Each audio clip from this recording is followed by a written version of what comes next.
Good morning, everyone. It's a pleasure to have you all with us, and it's a great pleasure for me personally and a privilege to have with me on the stage Dr. Fahad Almubarak.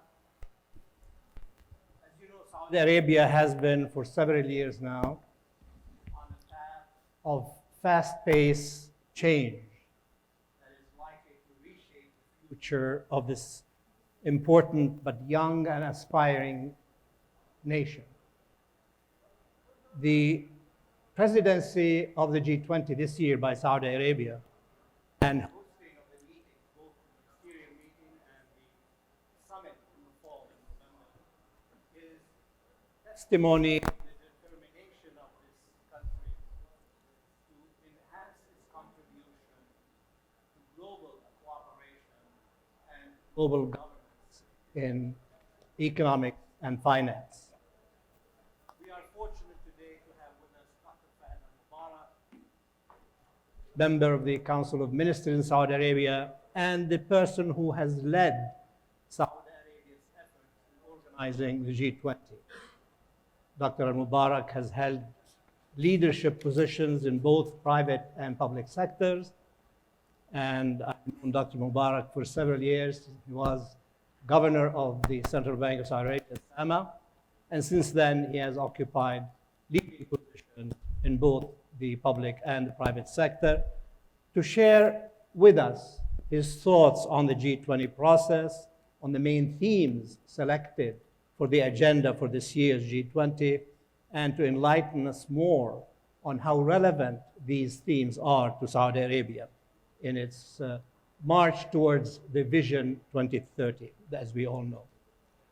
But before we get into the themes, Dr. Mubarak, let me ask you a question about process.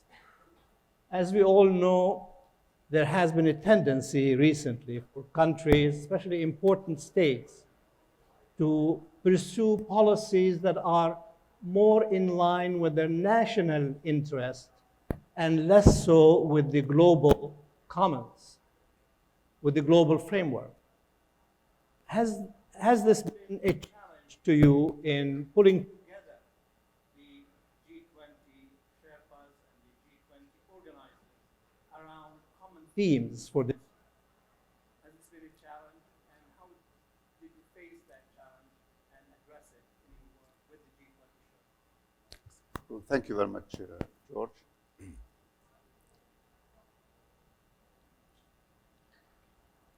Sorry. Thank you very much, George, and thank you, Wolfgang, and thank you, Tim.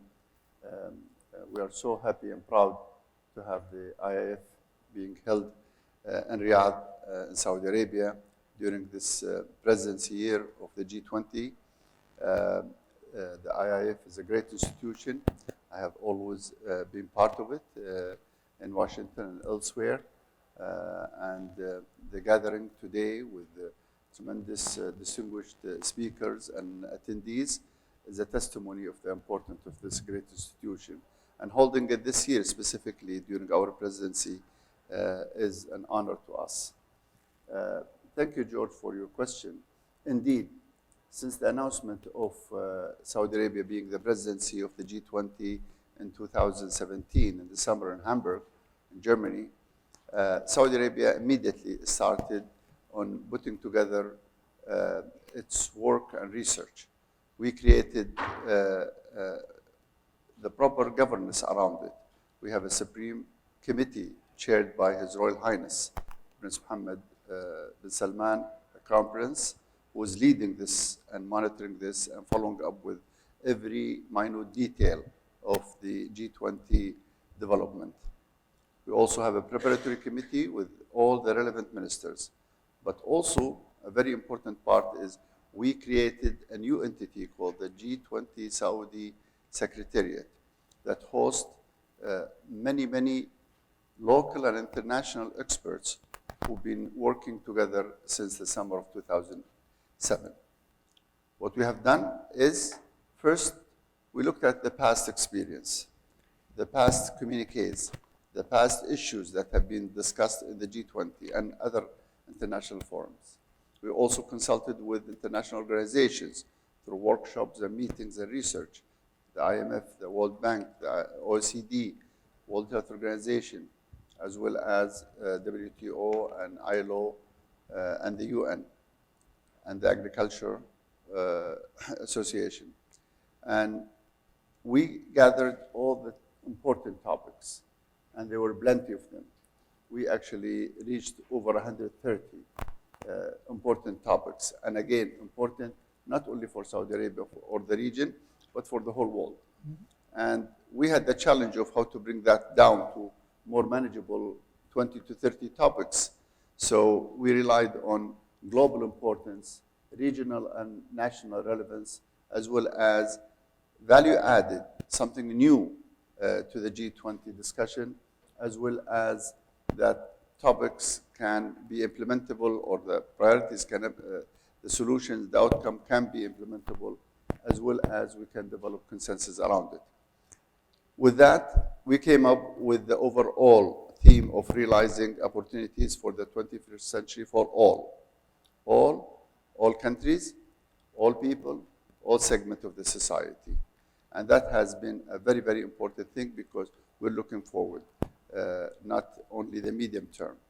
And with that theme, we have, as you correctly said, decided to organize our priorities under 3 aims, and that is, we already announced that on 1st of December, which is empowering people, safeguarding the planet, and shaping new frontiers. And all our topics are there. The first one is very important, and we'll be discussing it later on. And today you have heard His Excellency, the Governor of Sama, in discussing different initiatives within the finance track. So indeed, the topics that are in our agenda are of international relevance and global importance, but also takes in consideration our experience in Saudi Arabia.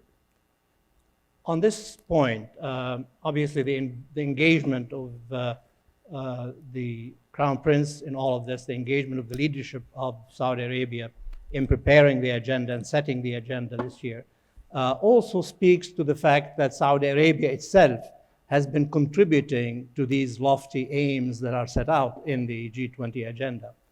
And I think this is the time, perhaps, that you can share with us the experience of Saudi Arabia. Let's take the first one. Let's say you mentioned empowering people. In the general area of empowering people, how would you describe Saudi Arabia's policy that will ultimately contribute to the enhancement or the achievement of this major objective that you have set out? Indeed, under the empowering people, we have many themes. And across all the priorities that we are presenting for discussion, Saudi Arabia leads by example. Over the last 3 years, as we were implementing our Vision 2030, there are many, many programs that focuses on the Saudi people, men, women, young, old, retired, urban, and elsewhere. And we designed many priorities just for that. For example, creating opportunities for the young, skilling them and reskilling them for the new work environment. Women have not been involved enough, and we decided and we changed many laws and regulations domestically here to put women in the right position and in the right environment. And therefore, we have been able to have much higher participation of women in our workforce. And therefore, women empowerment is part of our theme. And we are working with our colleagues in Canada, in Japan, and in Italy to promote the Women Empowerment Program, which is basically women in leadership positions. It has been determined that if women are in leadership positions, they'll be able to pull more women and to higher position and to have them in different sectors. Youth is very important part of our society, and we have 2/3 of our population less than 30 years old. This is an asset if used right. It's not a liability in our society. And we have tremendous programs that is designed to include them in the workforce. Financial inclusion is very important to create the opportunities for entrepreneurs and financial sector, and I'm sure that my colleague Ahmed Al-Khlayfi this morning have described to you some of those initiatives. In the health sector, we are using digital technology and employing many people, and we have been receiving awards for covering very large number of our society. We are sharing this experience in universal health coverage, in patient safety. Many of those initiatives that focus on people are being shared through priorities with our partners. And all those topics that we have selected to cover, it is very important that we get consensus. And indeed, we went around to our partners in the G20 and share with them our proposed priorities. And indeed, we get the support and confirmation that yes, indeed, those are important priorities for the whole world, not only for Saudi Arabia. And now we are working with the big challenge of developing solutions and outcomes and policies that can be addressed and can be adopted by the leaders in their final communique.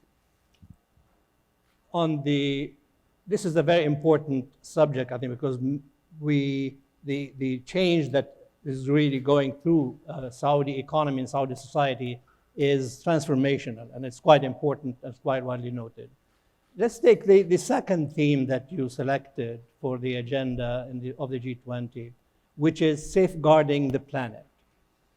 Obviously, Saudi Arabia was blessed with enormous natural resources in terms of oil, and that has financed the rapid development, the modernization of society and economy in Saudi Arabia.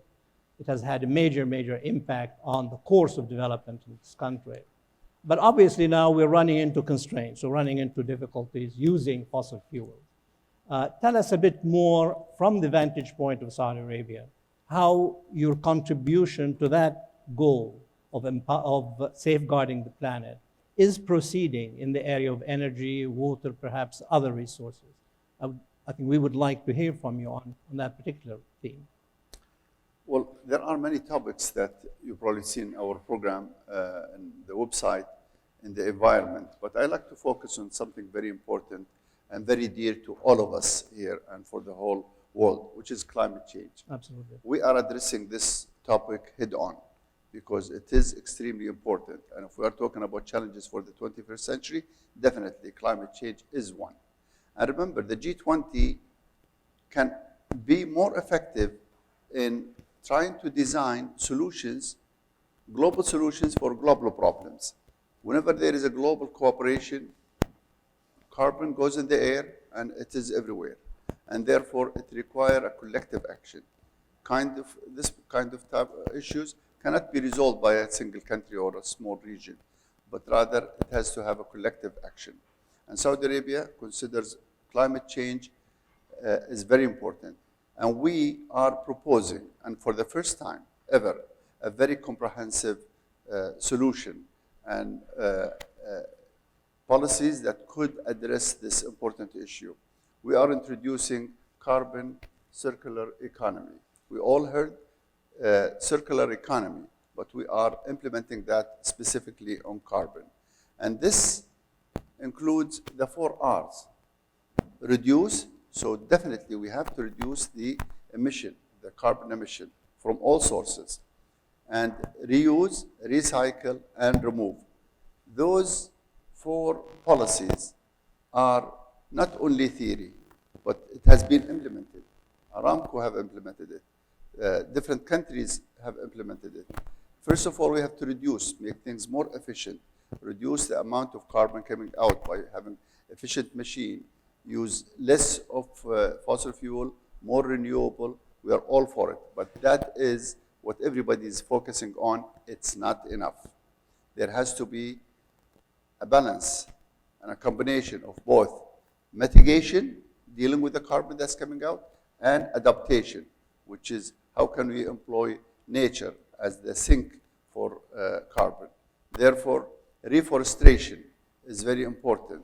We have lost 1/3 of our trees over the last 1 century. This is responsible for keeping 20% of the carbon in the air. We need to stop land degradation and increase the number of trees. This is one of our themes, and we are leading by example. Ministry of Agriculture has a very ambitious program for this desert country, Saudi Arabia, where we will do our share, and we would hope that the rest of the world also do their share. Recycling is very important. The fact is that we are burning 100 million barrels per day. When is peak demand? 5, 10, 20 years from now? We don't know. But it's growing by 1% to help in the development, especially in developing countries and low-income countries. And this will continue. And then it's going to slow down and then start maybe tapering off. However, we need to do something with that carbon. And by capturing it and converting it into something useful, such as fertilizers or carbon fiber. And we have, SABIC has a factory that converts carbon into carbon fiber. And there are more than 9 other factories around the world. We need to promote research and development to make more use of carbon. Also remove by re-injecting that carbon back in the ground in a safe place and away. So this is a comprehensive solution.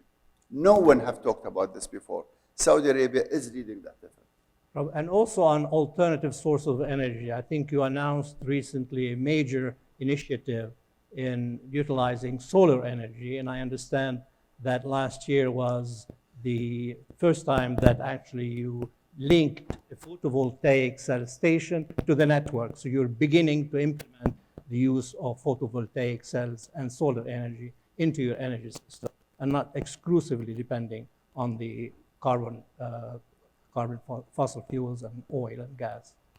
Definitely. Oil is not going to last forever. It's a depletable commodity. It's going to go away, and it is harmful for the environment. And therefore, Saudi Arabia is focused on introducing mix of energy, and especially solar energy. We have the new city of NEOM that will be 100% based on solar energy. As a matter of fact, the ambition is even to produce more energy from solar in that area that the country can export not only oil but also solar energy or in the form of electricity. And we have 2 or 3 entities in Saudi Arabia, government, that are promoting renewable energy. And more importantly, in the G20, we are also promoting the right mix of energy. But let's remember, we need to also be aware of the need for development for low-income countries. So this has to be balanced with the rest of the factors. Absolutely. Let's move to the third area, and that is the shaping new frontiers through the application of new technology and the spread of knowledge. And in this area, Saudi Arabia early on, in part related to the oil industry, but in other parts, in order to utilize technology in its development, established one of the first technology universities in the region. And it graduated hundreds or thousands of Saudi engineers who actually run the parts of the economy, the segment of the economy related to energy, water desalinization, and so on. And in this area, obviously, you have probably a lot to contribute.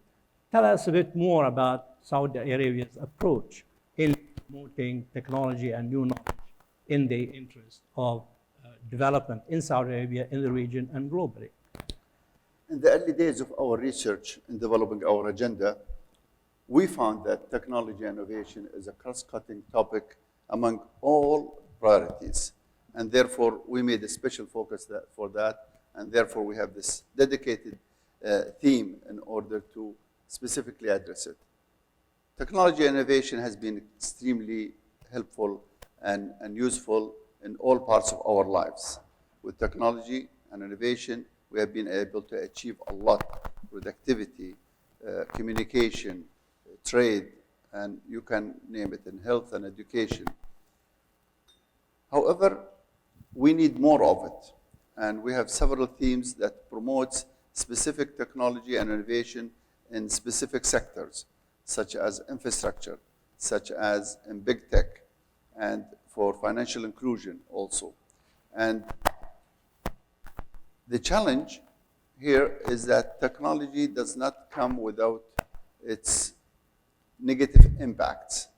For example, cybersecurity is an issue. Digital tax is another issue. Goods are flowing from one country to another. Taxes are not being paid in the country where the revenue is being generated. OECD is helping on that. And we hope that this year we can come up with this. Cyber resilience is very important. We need to protect our systems from being hacked, from protecting the data flow with trust, which is very, very important. And finally, artificial intelligence has been increased in many utilization in our lives, in education, in health, in tourism. However, artificial intelligence itself has also some negative consequences, and sometimes it inflicts on people's own privacy. According to the IMF, that artificial intelligence is going to replace many jobs. Which jobs? The routine jobs. And according to the IMF report again, it is women's job, the same category in our society that we are trying to create more jobs for. So on one hand, we're trying to get them jobs, at the same time, they will be losing jobs because of artificial intelligence. We have one of our priorities to find ways to reskill women and men to change their jobs to more meaningful and sustainable jobs. So innovation and technology is a cross-cutting topic in all of our themes. Very important. Saudi Arabia has a long tradition of providing assistance to other countries, developing countries, through loans, grants, and mutual or common projects. In the area of promoting these themes as part of your responsibility within the G20 structure, are you utilizing your access to a large number of developing countries to try to actually spread the messages that come out of the G20 as you proceed forward? Saudi Arabia has always been very active in carrying on its shoulders issues for the Arab and Islamic world. This year and in this program is no different. In our research process, we went to the Arab League and asked them, tell us what are the major challenges facing the Arab world. We went to the Islamic Development Bank and the Islamic Cooperation Organization and asked for what are the major challenges in the Islamic world.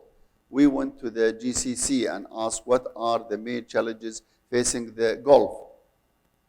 We put also the Arab Monetary Fund as a very, very important source. We even went to the IMF and the World Bank and the OECD and said, tell us about our region, what does it need?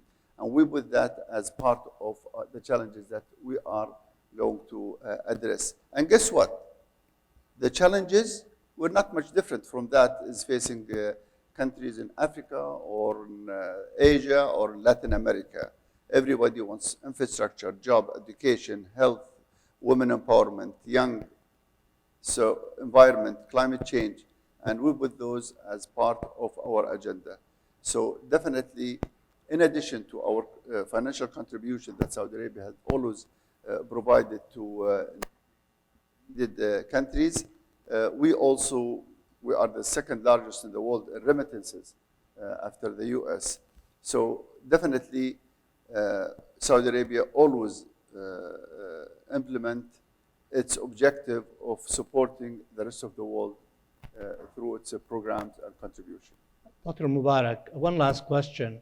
As you approach the ministerial meeting agenda and discussions today and tomorrow, and as you plan for the summit in November, what are the challenges you see in trying to bring about a consensus in the end and the move towards collective action that actually can be implemented, that is pragmatic and can be implemented by the global community? Given the certain fragmentation that we see in the global governance scene, and other sort of dispersal issues that arise in global gatherings. Tell us what the challenges are and how do you plan to handle them going forward? Well, there's ample of challenges. There's no shortage of challenges. And indeed, we have divergence. We have more focus on national interests by different members of the forum. However, we have worked so hard over the last couple of years in putting together a program that has the consensus that all countries agree that these are important topics. This is first important step. Now that we agree that these are the challenges, now we are developing the policy to address those challenges. We're trying to develop the action plans. Some of them are legacy issues, but some of them are emerging issues. You know, in safeguarding the planet, we didn't talk about water. Water is very important. However, it is a sensitive subject, but we are addressing it too. So we are hoping that with this consensus that we developed and capitalizing on how we've seen in the past 10 years, how different countries were able to overcome their national differences and put the global benefit and the global solution ahead of that. And that is what we are capitalizing on. We are working. We have over 85 meetings. One of them is going to start in a couple of hours next door, which is the finance ministers and central bank governors meeting here in Riyadh. Yesterday was the deputies. And we have 85 in different sectors: health, education, environment, energy, anti-corruption, and so on, labor. And this process is to develop consensus in each of those topics. And each ministerial meeting will come up with their own communique. We in the Sherpa will be able to collect those topics and come up with a leader's communique that will come out to the world. It's very important that we signal to the world that we are collectively agreeing on addressing those solutions with those outcomes. So the consensus building that we're making, we are very optimistic that it will work, because we work and we try to address every situation. And in the cases some countries may not agree fully with the proposed outcome, we allow exception and country circumstances for delaying the implementation of some of those policies. Dr. Mubarak, we have heard a lot of great ideas. We salute the progress you have made in building consensus in the G20 process, and we wish you all the success in the ministerial meeting and in late November in the summit, inshallah. Thank you very much for hosting the meeting.